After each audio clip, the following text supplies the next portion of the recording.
से पेट्रोल और डीजल पर ही लिया जाता है। देश में सबसे सस्ता डीजल और पेट्रोल जम्मू कश्मीर में बिक रहा है, सबसे सस्ता, बावजूद इसके उसमें भी पर्याप्त वृद्धि हुई है।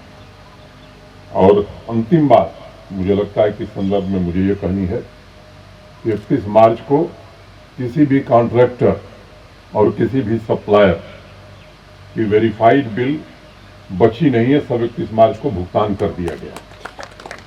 मैं जब आया था, मुझे याद है 8 अगस्त 2020 को, तो देश के विभिन्न हिस्सों से किसी न किसी के द्वारा कोई भेजा जाता था कि साहब मैंने 2012 में काम किया, भुगतान नहीं हुआ, 2014 में काम किया, भुगतान नहीं हुआ है। वो व्यवस्था समाप्त हो गई।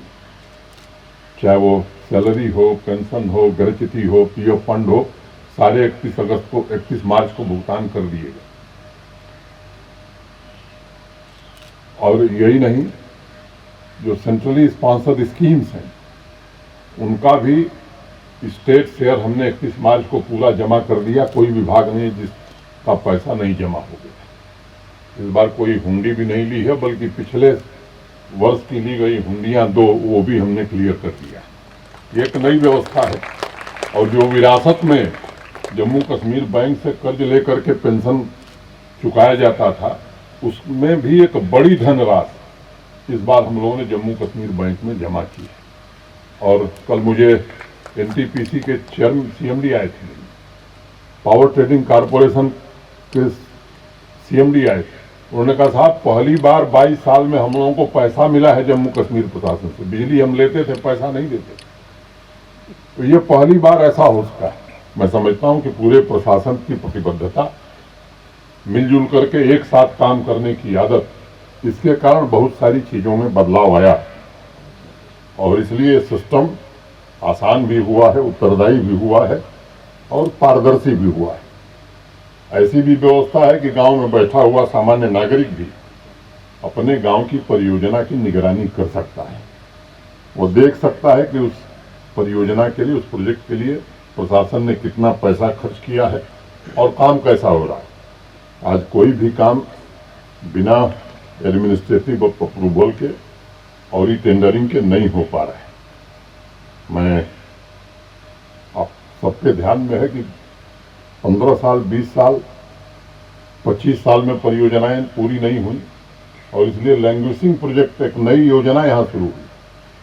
और कभी कभी तो आश्चर्य होता है, अभी जम्मू के लिए गलडनी का पावर स्टेशन मैं समझता हूँ कि जीता जागता उदाहरण है।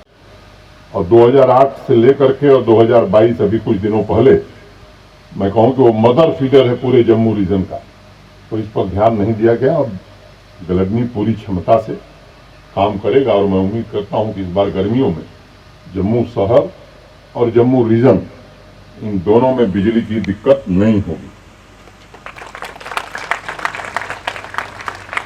प्रोजेक्ट किस लिए बने? सामान्य आदमी के जीवन में बदलाव के लिए बने या किसी के विम्स पर बने, इन दोनों स्थितियों में बड़ा अंतर होता है। एक बार जब बैक टू विलेज कार्यक्रम शुरू हुआ था, मुझे स्मरण है, तो अभी जो चीफ सेक्रेटरी हैं अरुण मेहता जी, उन्होंने कहा कि बहुत सारी बिल्डिंग बनी है जिनका कोई उपयोग नहीं है, वो केवल इसलिए बना दी गई कि ठेकेदार साहब को काम करना था, इंजीनियर साहब की रुचि थी और किसी नेताजी का आशीर्वाद था। ऐसी उस समय 1586 बिल्डिंग प्रशासन ने प्राप्त की थी, अभी और भी हैं। इस तरह के अनेक काम पिछले दिनों हुए। इन दोनों कसौटियों पर कस करके समावेशी विकास की परिकल्पना को हकीकत का जामा पहनाने की कोशिश हो रही है। यहाँ जो बच्चे उपस्थित हैं, मैं उनसे कहना चाहूँगा कि सपने देखना छोड़ने की जरूरत नहीं है। अगर आप में काबिलियत है, अगर आप में इच्छा शक्ति है, तो प्रशासन पूरी कोशिश करेगा कि आपकी हर प्रकार से मदद की जाए और आपकी प्रतिभा को निखारा जाए। स्पोर्ट्स एक्टिविटीज़ के प्रमोशन के लिए पहली बार स्पोर्ट्स पॉलिसी जम्मू कश्मीर में लंबे समय बाद बनी है।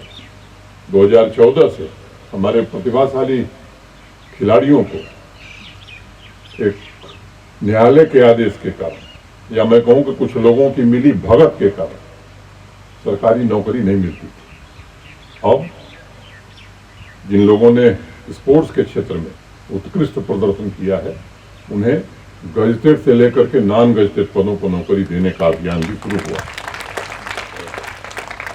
अभी आप जम्मू में ही राष्ट्रीय आर्चरी प्रतियोगिता पिछले महीने ही संपन्न हुई है। देश के विभिन्न राज्यों की टीमें आई हैं और इस वर्ष प्रशासन ने तय किया है कि 17 स्पोर्ट्स की विभिन्न विधाओं में राष्ट्रीय स्तर के इवेंट जम्मू कश्मीर में आयोजित किए जाएंगे। पिछले साल कोरोना के बावजूद भारी संख्या में स्पोर्ट्स डिपार्टमेंट ने, स्पोर्ट्स काउंसिल ने लाखों युवाओं को विभिन्न खेलों में भाग लेने का अवसर प्रदान किया और इस वर्ष भी 7.5 लाख बच्चों को खेल से जोड़ने का, युवाओं को खेल से जोड़ने का प्रयत्न किया जाएगा। ये लक्ष्य रखा गया है।